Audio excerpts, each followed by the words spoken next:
Hi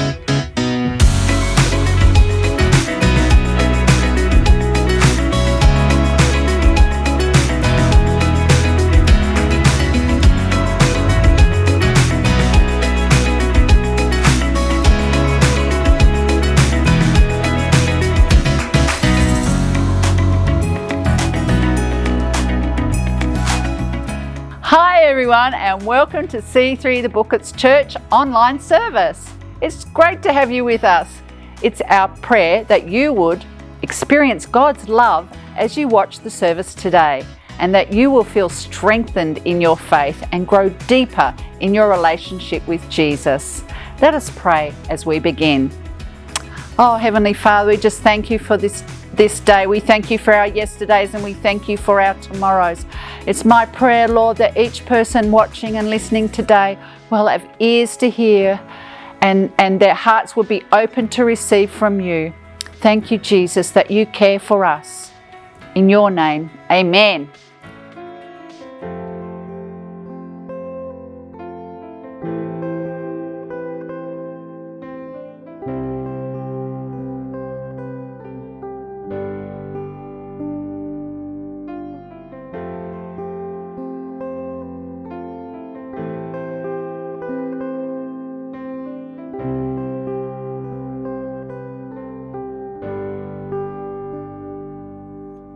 Hide me now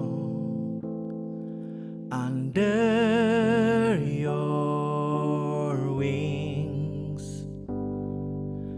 Cover me within your mighty hand.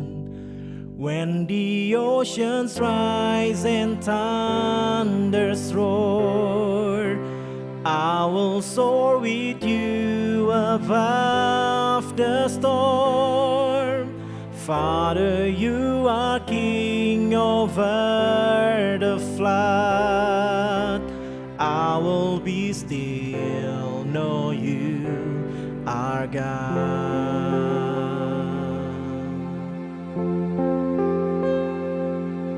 Find rest, my soul, in Christ alone. Know His power in quietness and trust. When the oceans rise and thunders roar, I will soar with you above the storm. Father, you are king over the flood. I will be still, know you are God. When the oceans rise and thunders roar, I will soar with you above the storm. Father, you are king over the flood, and I will be still, know you are God.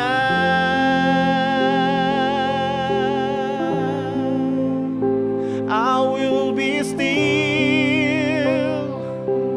I will live in you. You are my God, you are my God. I will be still, Lord.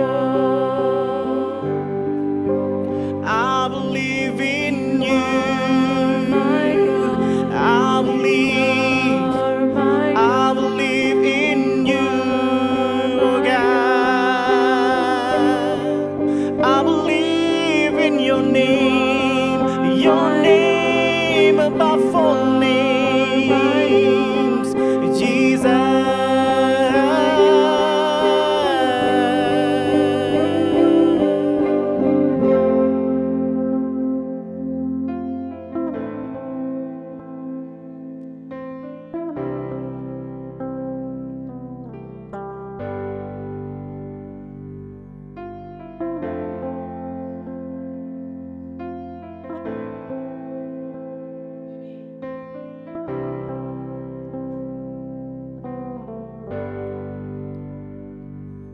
Find rest, my soul, in Christ alone.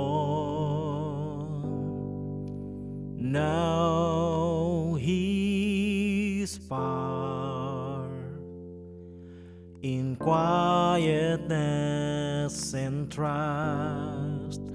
When the oceans rise and thunders roar, I will soar with you above the storm. Father, you are king over the flood. I will be still, know you are God.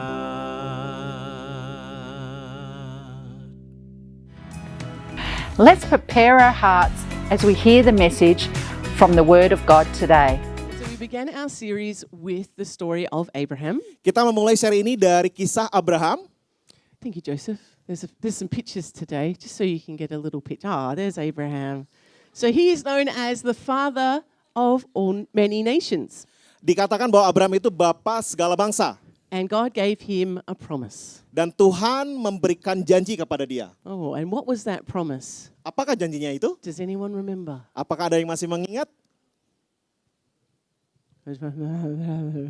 Yes, that's correct. All right, if you said Genesis 12, verse 1 to 3, go to the land that I will show you. I will make you a great nation. I will bless you. I will make your name great, and you will be a blessing. I will bless those who bless you, and whoever curses you, I will curse.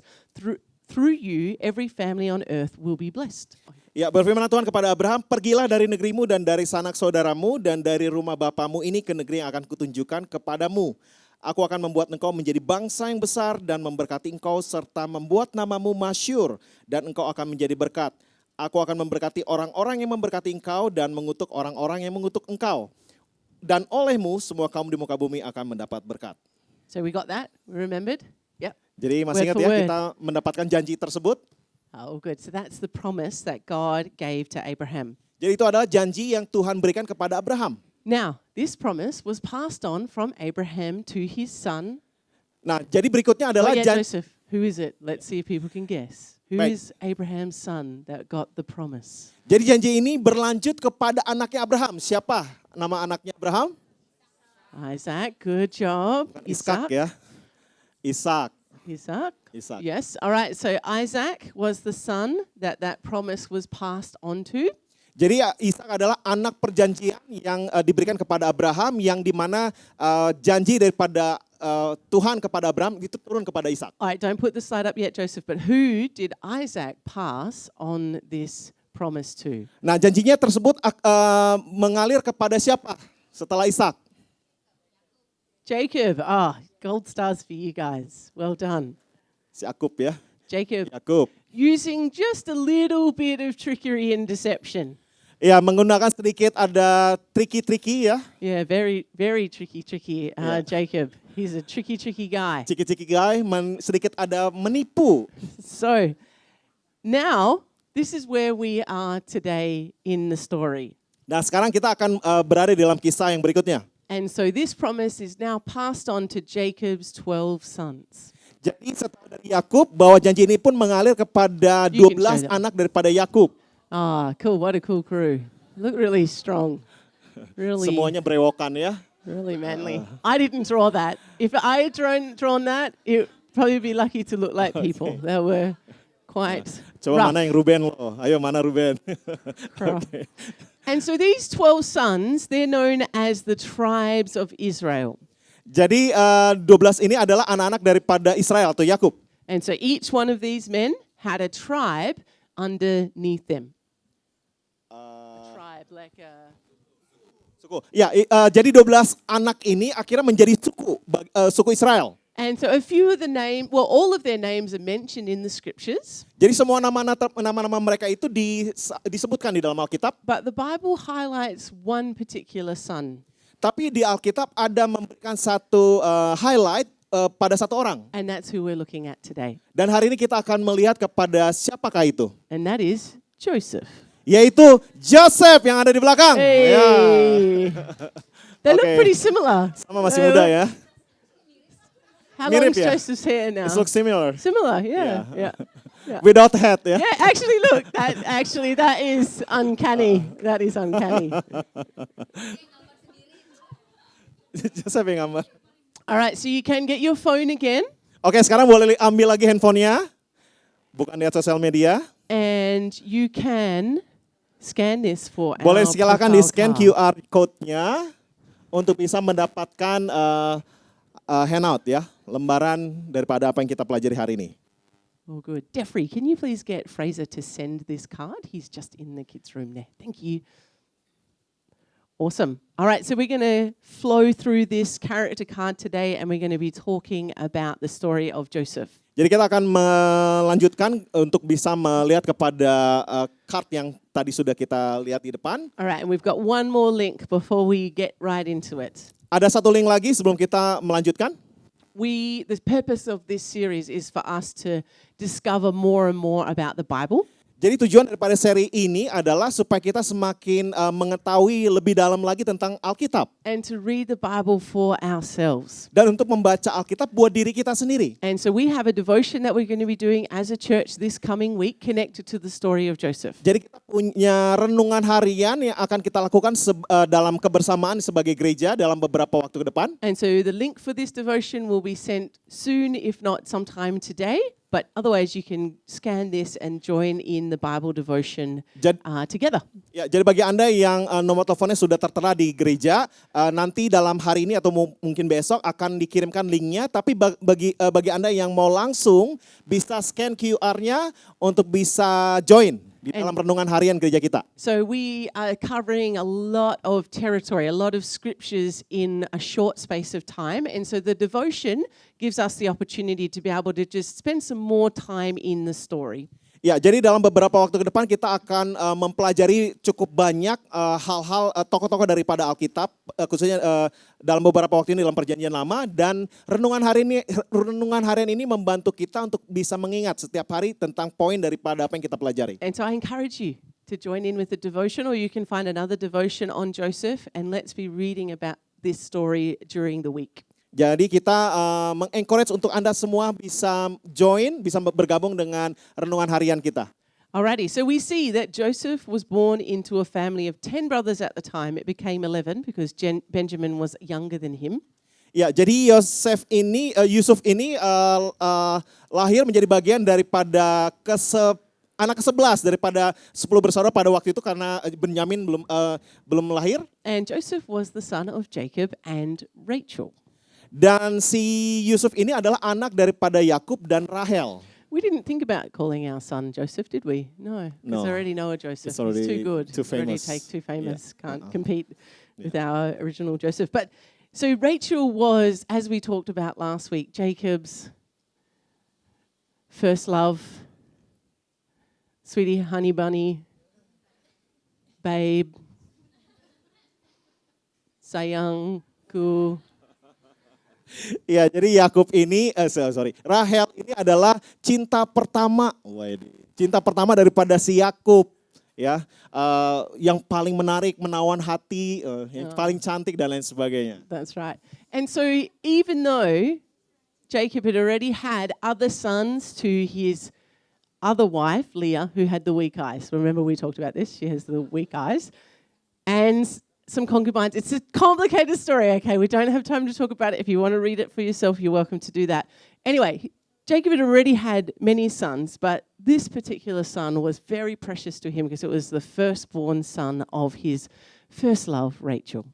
Jadi sebenarnya si Yakub ini sudah punya sekian anak daripada Leah, istri yang lainnya. Namun si Yusuf ini spesial karena dia lahir daripada istri yang paling dia kasihi. And so Joseph was highly favored by his father. Jadi Yusuf ini mendapatkan perlakuan spesial daripada ayahnya. And you might be familiar with the story that he gets a special gift from his dad. Tentunya untuk setiap kita mungkin cukup familiar dengan apa yang diberikan oleh ayahnya kepada Yusuf, yaitu berupa jubah. Does anyone remember what that gift was? Oh, you said the wrong one. Ya, apa namanya? Too many Just J's? pretend, you know. Oh, yeah. Oke. Did you get it right, or you need a? Okay, cool. So does anyone remember what that gift was? Apa sorry. Oke. Apa pemberiannya? Kok bisa tahu sih? So, Yeah. Elang, can you stand up just for a second? Oh, look, it's pretty colourful. Yes. So it might be similar to the shirt that Elang has on, maybe the coat. So he was given an ornate coat, an ornate robe, a multicoloured robe. Iya, jadi jubah yang memiliki banyak warna. And so Joseph was pretty happy about this gift. Dan Yusuf tentunya sangat bangga dan berbahagia dengan jubah tersebut. And I can imagine that Joseph kind of walked around with a bit of a swagger. Do you have a word for swagger here? Swagger? I'm old, so I don't even know what the new word is. With the fit? What's the word? Keren banget? Ya, jadi bisa bayangkan bahwa Yusuf berjalan dengan berlagak keren begitu ya. And so he was like, yeah, this is cool. My dad loves me. I'm his favorite. I've got this coat. Ini keren sekali, ayah saya memberikan ini dan ini sangat luar biasa. And so this coat represents Jacob's favoritism. Jadi jubah tersebut memberikan satu pengertian bahwa Yusuf itu dispesialkan. When I was younger, I have a twin sister. We would always get the same gifts for Christmas and for birthdays. Jadi saya memiliki saudara kembar dan setiap hari Natal kami memiliki hadiah spesial yang sama. But just a little bit different. Cuman sedikit berbeda. So like the same shirt, different color. Tipe baju yang sama tapi warnanya berbeda. And I always wanted the color that my sister got. Every time.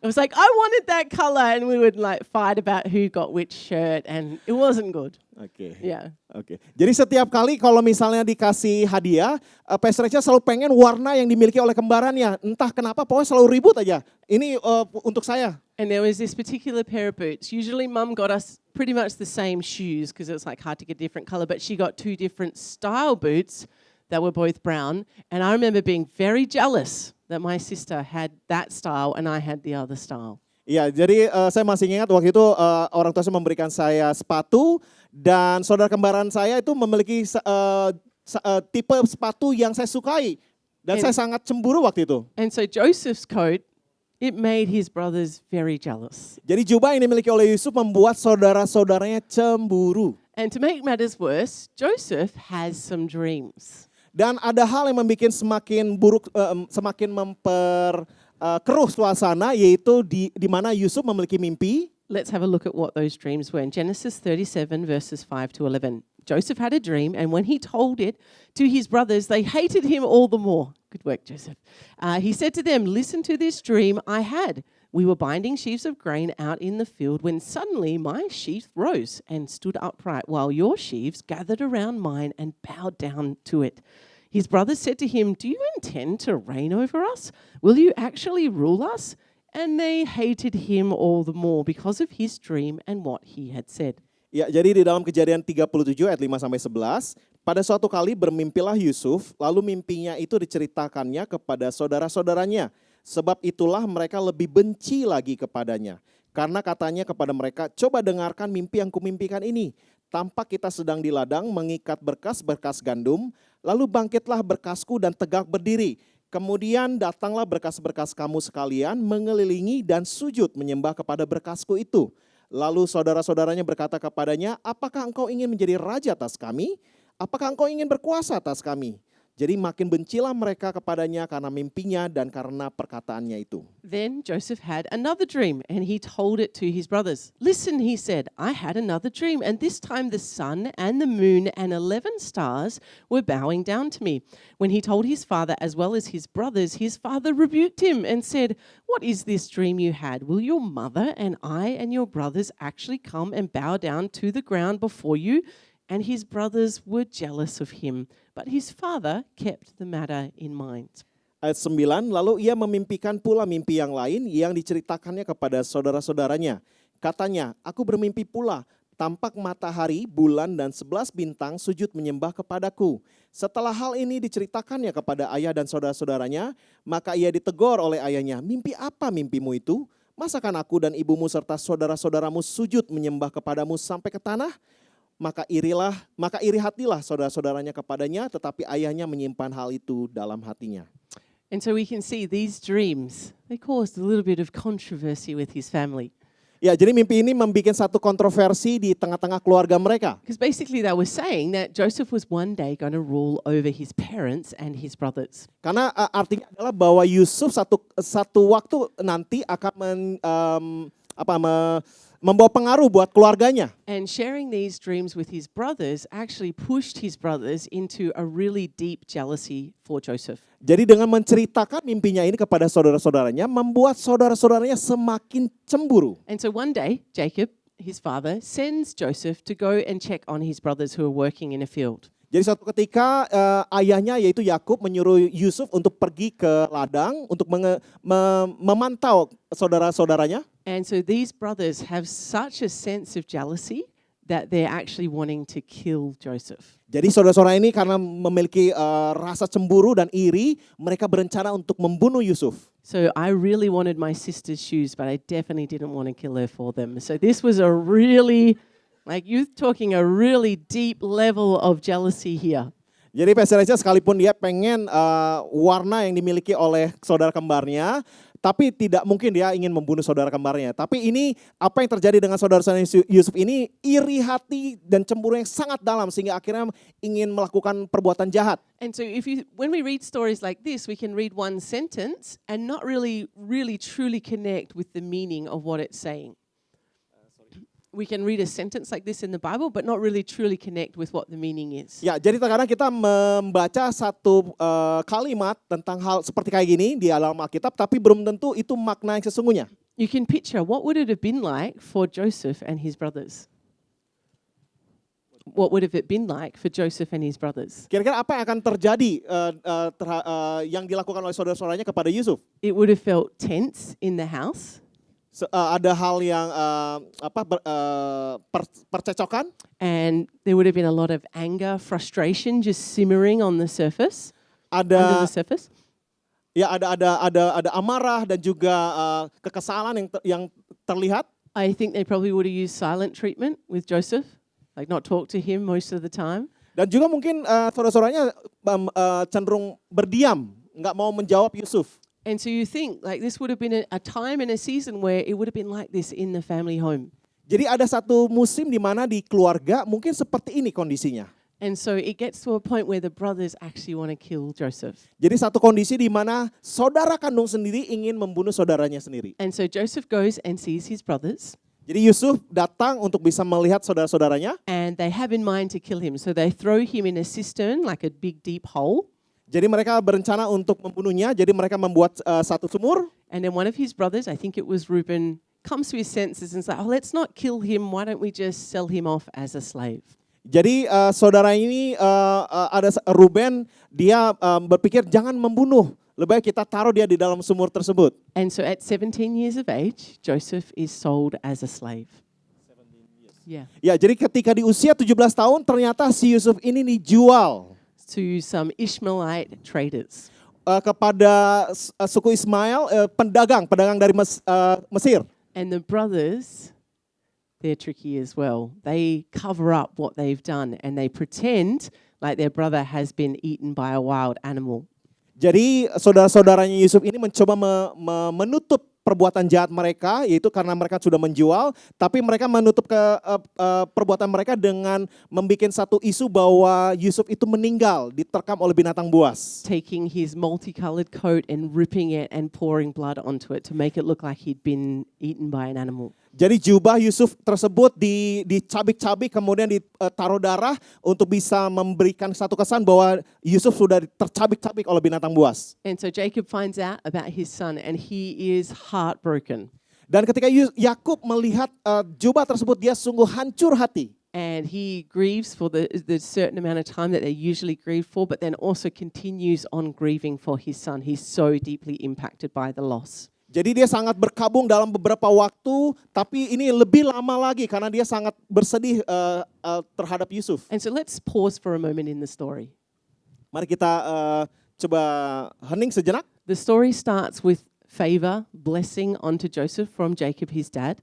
Jadi kisah ini bermulai daripada Yakub, berkat daripada Yakub. There's a fancy coat, Kemudian ada jubah yang indah, 2 amazing dreams. ada 2 mimpi yang luar biasa. And right now, if we pause the story here, both of those things seem to have just disappeared. Tapi bisa bayangkan bahwa ternyata di sekarang ini kita coba berhenti sejenak bahwa sepertinya apa yang luar biasa di awal tersebut tentang janji, kemudian tentang mimpi, kok ini tiba-tiba ada sesuatu hal yang tidak menyenangkan di sini. We see that Joseph has been sold off for a slave and his dad thinks he's dead. Dan Yusuf dijual dan banyak orang berpikir, saudara-saudara berpikir bahwa dia sudah mati. And yet we see God is still working on Joseph's behalf. Dan apa yang kita lihat bahwa Tuhan tetap bekerja untuk terhadap rencananya yang kita akan lihat dari Yusuf. What his brothers meant for evil, Sekalipun saudaranya merancangkan sesuatu hal yang jahat, God was working for Joseph's good. tetapi Tuhan merancangkan hal yang baik terhadap Yusuf. And so Joseph was sold as a slave in Egypt, Jadi Yusuf dijual ke Mesir sebagai budak and he was working for a man named Potiphar, dan dia bekerja untuk seorang tuan yang bernama Potifar, who was one of the workers of the Pharaoh, the one that was in charge at that time. di mana orang yang bekerja untuk Firaun dan orang yang berkuasa pada waktu itu. And God showed great favor and blessing to Joseph. Dan Tuhan memberikan kemurahan Tuhan atas kehidupan Yusuf. And it says in the Bible that the master's house prospered under Joseph's leadership. Jadi si tuannya ini memberikan kuasa kepada Yusuf untuk bisa melakukan segala satu urusan rumahnya. And Potiphar saw the favor and the blessing that was upon Joseph's life. Dan si Potifar ini melihat bahwa ada berkat dan kemurahan Tuhan turun atas kehidupan Yusuf di tengah-tengah keluarga rumahnya. And he gave him success in everything that he did. Dan si Potifar ini merasa bahwa ada kesuksesan yang terjadi di dalam ketika ada Yusuf bersama dengan dia. And put him in charge of all of the household. Dan dia memberikan kepercayaan kepada kepada Yusuf untuk bisa menangani seluruh pekerjaan rumahnya. And as Joseph was put in charge, the Potiphar's house was blessed. Jadi ketika Yusuf memimpin, maka Tuhan memberkati rumahnya Potifar. So much so that the Potiphar didn't even have to do anything except for figure out what food he was going to eat. Joseph looked after everything else. Jadi bisa bayangkan ini bukan keluarga yang kecil ya, ini keluarga bangsawan atau orang kaya di Mesir dan bukan bicara tentang sedikit orang. Jadi Yusuf ini memimpin seluruh urusan rumah bahkan sampai urusan makanan. Dan Tuhan memberkati itu semuanya. Although I don't know about you, I would love someone to decide what I eat, because that's the worst part of most of my week is trying to decide every meal. What are we going to have now? So I think Potiphar should have organized someone to get food. Anyway, obviously that's all he had to worry about, so then it was probably pretty easy if he wasn't worrying about anything else. Ya dulu nggak ada Gojek ya, jadi ya. Jadi bisa bayangkan bahwa di saat itu sampai urusan makanan dipikirin sama si Yusuf ya. Pastor Rachel bilang tadi nggak tahu dengan Anda sekalian, tapi bagi Pastor Rachel untuk memilih makan apa itu sudah membingungkan. Jadi ini diurusin semua sampai hal yang kecil pun diurusin sama si Yusuf sehingga si tuannya ini sangat merasa berbahagia karena dia memiliki Yusuf. And so we see that Joseph starts walking again in blessing from God. Jadi kita bisa melihat bahwa Tuhan memberkati kehidupan Yusuf. But then the story turns. Tapi kemudian ceritanya berbalik lagi. Dun dun dun. Dun, dun, dun, dun. Dun, dun, dun, dun, dun. I don't know what any of these songs are, and so we see actually Potiphar's wife takes a liking to Joseph. Iya, jadi ada si tante, istrinya Potifar ini melihat Yusuf. And she tried to seduce Joseph. Dan dia mencoba menarik perhatiannya Yusuf. Because he was quite strong and good looking. Ya, jadi Yusuf itu quite strong dan good looking ya. Yang ngerti aja. It's a curse of being good looking. Ya, oke. Moving on. Oh, okay, Nah, good looking. Oh, you're saying you're good Good looking. Yes, looking. you are really good looking, babe. Yeah, you are. Oke. And so we see that the wife tries to seduce him, but Joseph stands strong and says no. Jadi kita bisa melihat bahwa istri Potifar mencoba membujuk, menggoda Yusuf, tetapi Yusuf tetap kuat di dalam iman kepada Tuhan. And Joseph says, how could I do such a horrible thing against God, a wicked sin against God? Jadi Yusuf bilang, bagaimana mungkin aku bisa melakukan hal yang buruk terhadap Tuhan? And it says here, day after day, she spoke with Joseph, but he refused to go to bed with her or to even be with her, which that's very strong. Very Ya, strong. dikatakan bahwa hari demi hari ya si tante tersebut mencoba membujuk daripada Yusuf, tapi Yusuf tidak bergeming. And so Joseph is again in a situation where it's a bit tense in the household. He came from his father's household where the brothers were all jealous of him and had the silent treatment. Now he's in a new place and there's still another person that's giving him a hard time. Tricky. Ya, jadi bisa bayangkan bahwa Yusuf sudah mengalami gimana saudara-saudaranya memperlakukan dia dengan tidak baik. Terus ini ada godaan lagi di tempat yang baru, yaitu seorang wanita yang mencoba membujuk dia untuk bisa melakukan hal dosa. And so basically every day he's faced with this temptation. Jadi bisa dikatakan bahwa hampir setiap hari dia menghadapi cobaan tersebut. And I want to just encourage us here just to pause for a minute. Think about your own life.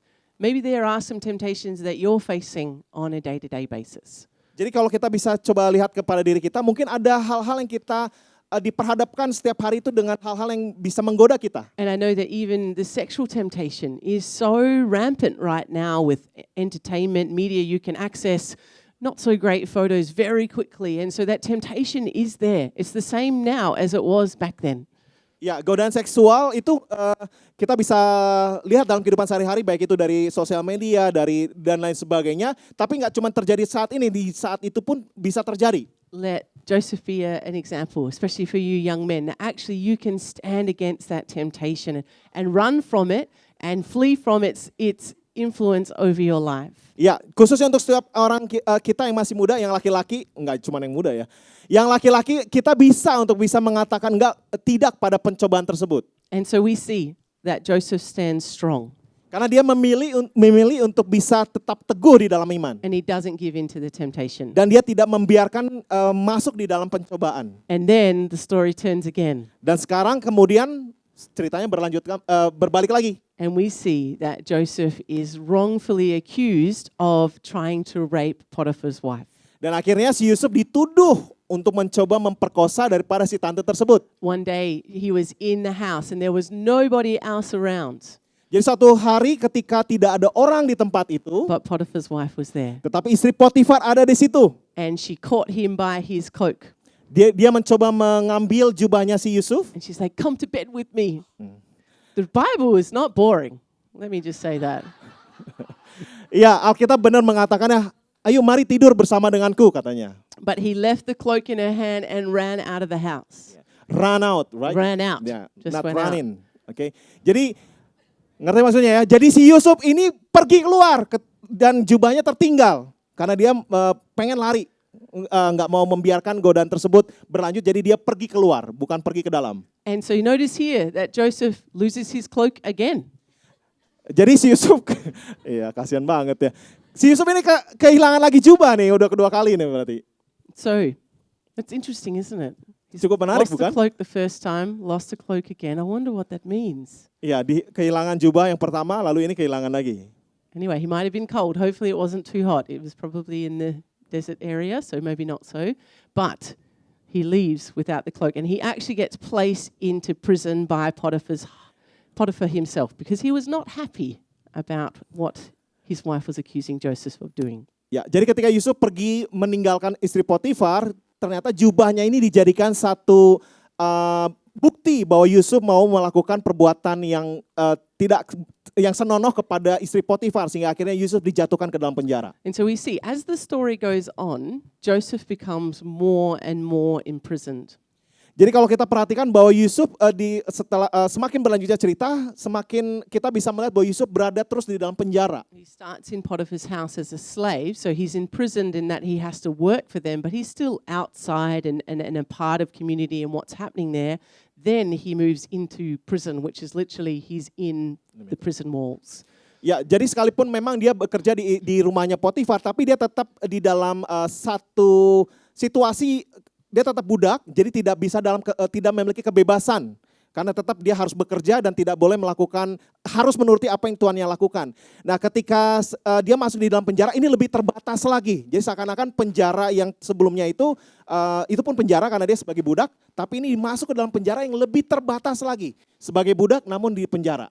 And so it's encouragement to us because we can see, if we look at this moment, we go, how is that dream of his brothers and his family going to be bowing down to? How is that going to come to pass? Jadi kalau kita misalnya renungkan, bagaimana mungkin apa yang sudah dialami oleh Yusuf tentang mimpi, dan kalau kita lihat dalam kondisi yang saat ini, bagaimana mungkin itu bisa benar terjadi? It seems like it's even more impossible now that he's in prison. Bahkan semakin lebih tidak mungkin karena kondisinya Yusuf di penjara. And yet we see God working again. Tapi kita bisa melihat bahwa Tuhan bekerja kembali. What Potiphar's wife meant for evil or harm against Joseph, jadi apa yang istrinya Potifar mencoba lakukan untuk kejahatannya Yusuf, God is working out for the good for tetapi Joseph's Tuhan life. bisa balikan untuk kebaikan bagi Yusuf. And so he's in prison and we see that God blesses his work and gives him great favor. Jadi kita bisa lihat bahwa di dalam penjara Tuhan memberikan kemurahannya kepada Yusuf. And again, the warden that was looking after the prison didn't have to worry about anything as Joseph was looking after all of the workings of the prison. Jadi kembali bahwa Tuhan memberkati dengan kemurahannya kepada Yusuf sehingga segala sesuatu yang Yusuf bisa membantu kepala penjara dan segala sesuatu urusan penjara dia yang urus. Now, I don't know about you, but if I was in Joseph's shoes, I would have probably not been doing that. I would have been in the corner, in my cell, crying, God, you've forsaken me. Why have you left me in prison? I mean, Potiphar's wife, she's so mean. She accused me of doing something wrong, and now I'm not even meant to be here. This is wrong. And I just would have been having what we call a pity party. I just would have been in that space, not wanting to serve or do anything else. I'd just be focused on the bad things that were happening to me. Can you copy that exact? Oke. Saya nggak tahu dengan Anda sekalian, tapi Pastor Rachel bilang kalau saya sendiri saya akan bilang Tuhan. Kenapa kok kalian ini seperti begini? Misalnya lalu ada film kayak India, tari-nari, air mata bercucuran, terus pukul-pukul tembok kayak gitu. Intinya bersedih karena kenapa kok katanya Tuhan memberikan saya mimpi, tapi kenapa kok saya mengalami ini? Bahkan sekarang di penjara dan sepertinya tidak bisa berbuat apa-apa. And yet Joseph doesn't do that. Yusuf tentunya nggak melakukan itu. He decides that I'm going to serve the people that are in charge of me. Dia memiliki satu sikap hati di mana dia memilih untuk mengurus apa yang dipercayakan kepadanya. And that leadership gift that is within him, he uses it to be a blessing to the prison area. Jadi apa yang dipercayakan kepada dia, lakukan dengan yang terbaik dan dia bisa melakukan hal yang luar biasa meskipun di dalam penjara. And so maybe God's put gifts in you, maybe talents, and you're in a place where maybe it's a bit like a prison where you're not being allowed to be free, to be all that you're called to be. And yet, I just encourage you, let's be faithful in our service, being faithful in the small things. Ya, jadi kalau ini sama halnya dengan kehidupan kita. Mungkin kita merasa kita memiliki talenta, tapi tidak ada seperti dalam penjara, belum ada peluang untuk kita bisa mengekspresikan talenta dan kemampuan kita. Tapi Pastor Rachel mengingatkan bahwa tetap setia dalam perkara yang kecil karena dalam waktunya Tuhan akan percayakan dengan hal yang besar. And we see that as Joseph is working, then he has the opportunity to be able to interpret some dreams from a baker and the chief butler. Jadi di dalam penjara tersebut ada satu kesempatan di mana the baker and the chief butler interpret the dreams. Oke, ya, di mana ada satu kisah juga terjadi bahwa juru minum dan juru roti daripada kerajaan itu ada di penjara. Mereka bermimpi dan Yusuf mengartikan mimpinya mereka. And as Joseph interprets these dreams, it comes to pass. Dan ketika Yusuf mengartikan itu dan hal itu terjadi. And we see that what he says about these dreams actually comes to pass. Dan apa yang dia artikan daripada mimpi daripada juru minum dan juru roti tersebut itu terjadi.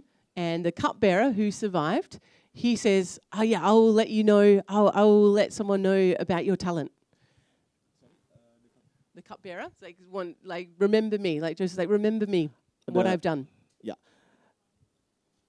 Si juru minum ya. Oke, jadi si juru minum ini bilang, Yusuf bilang, ingat saya ya ketika kamu memang mimpi ini apa yang saya artikan ini terjadi, tapi ketika kamu lepas daripada penjara, ingat saya ya.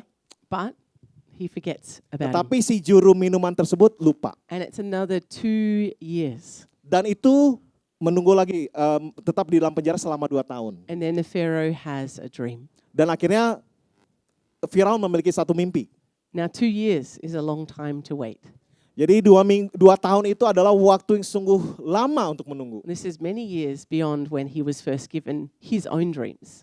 Jadi bisa bayangkan bahwa dia membutuhkan waktu yang lama untuk bisa mimpinya sendiri terwujud. But we can see that God had been orchestrating every single step of the journey of Joseph. Tetapi kita bisa lihat bahwa Tuhan merancangkan dari setiap langkah kehidupannya Yusuf. So at just this right time, Di dalam waktu yang tepat, even though Joseph had to wait, sekalipun Yusuf harus menunggu yang lama. that he was summoned to the Pharaoh to be able to interpret the dream that he'd had.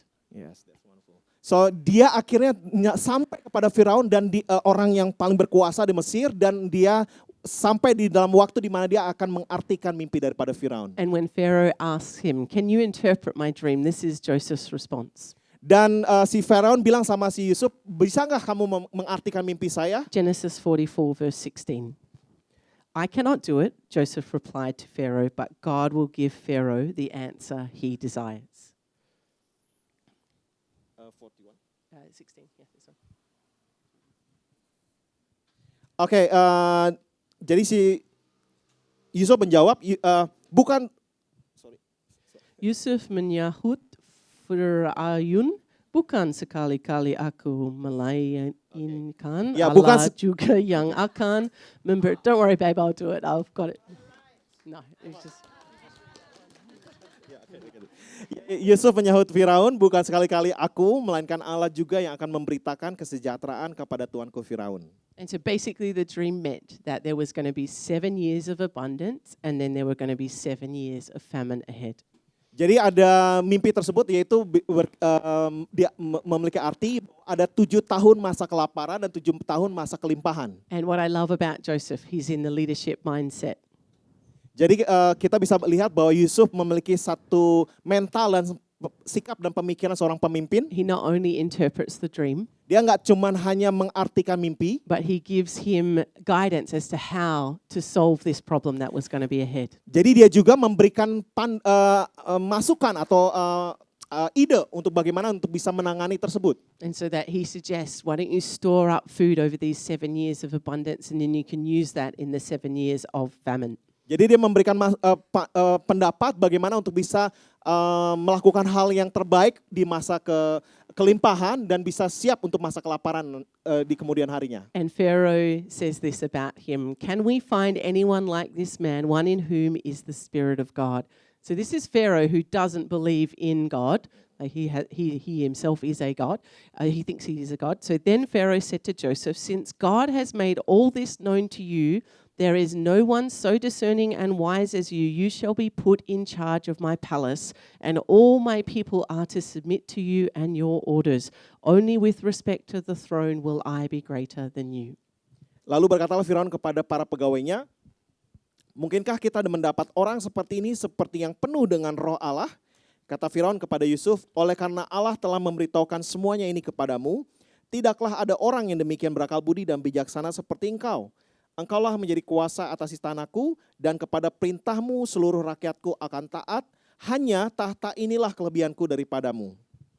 And so we see Joseph is made second in charge. Jadi kita bisa lihat bahwa Yusuf menjadi orang kedua yang berkuasa. First, he was in charge of Potiphar's household. Pertama, dia berkuasa atas rumah Potifar. Then he was in charge of what was happening in the prison, Dia menjadi orang yang berkuasa di penjara, which was also connected to Potiphar's leadership. That was his prison that he was overseeing.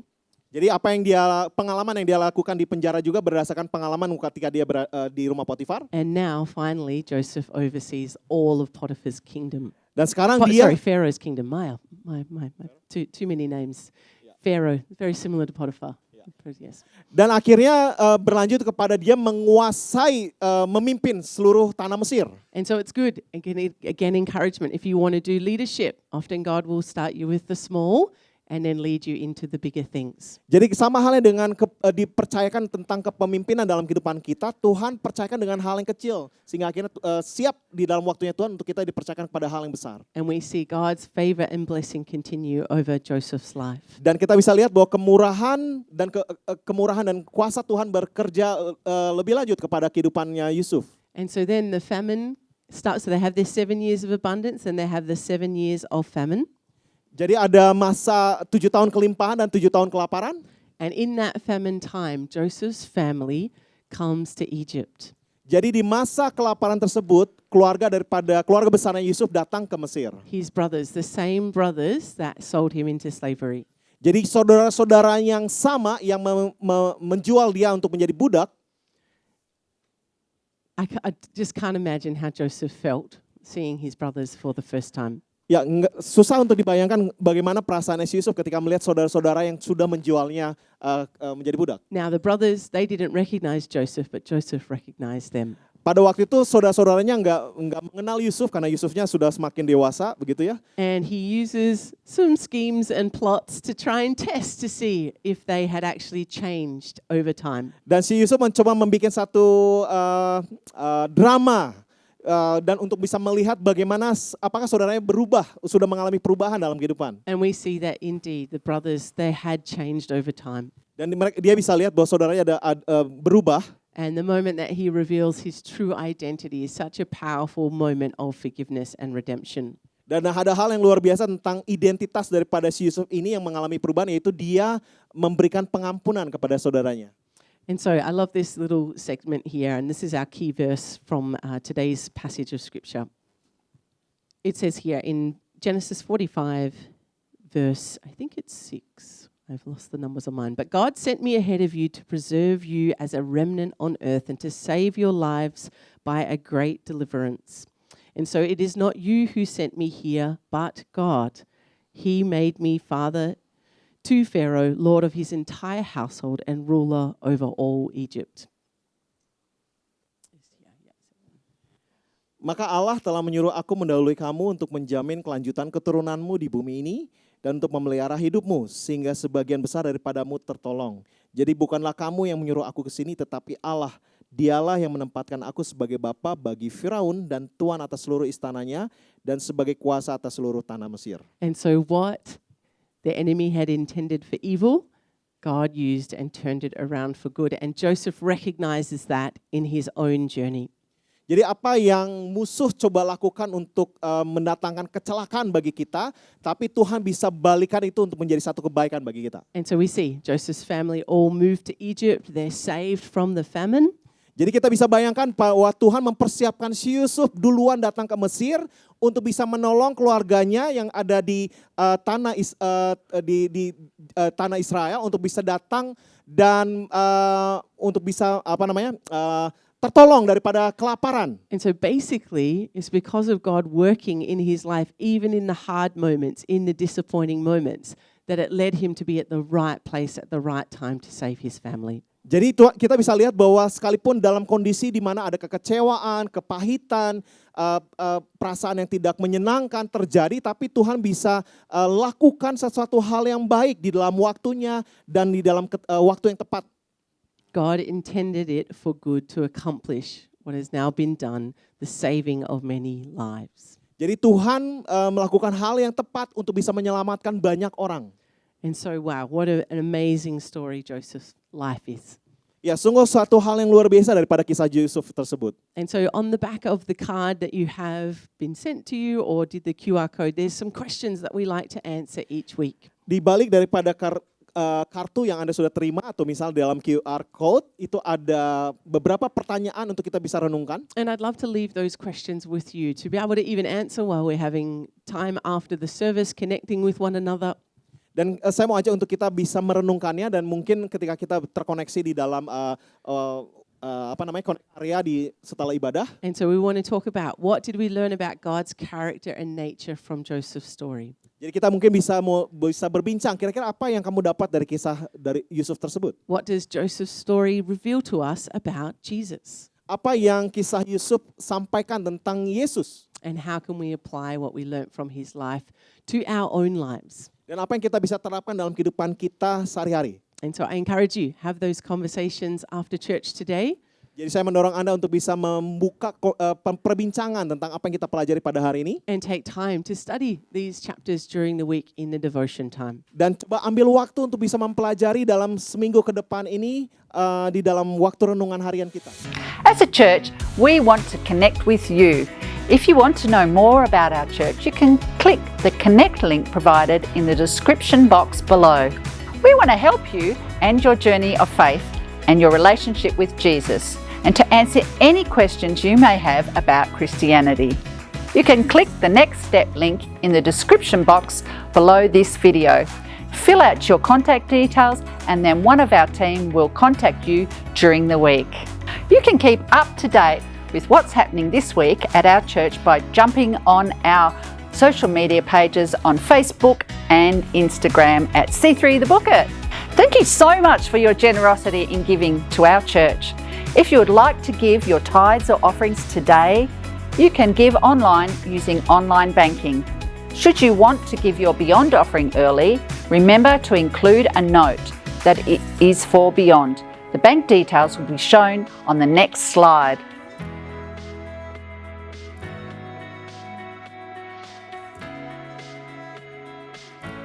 Thank you for joining us today.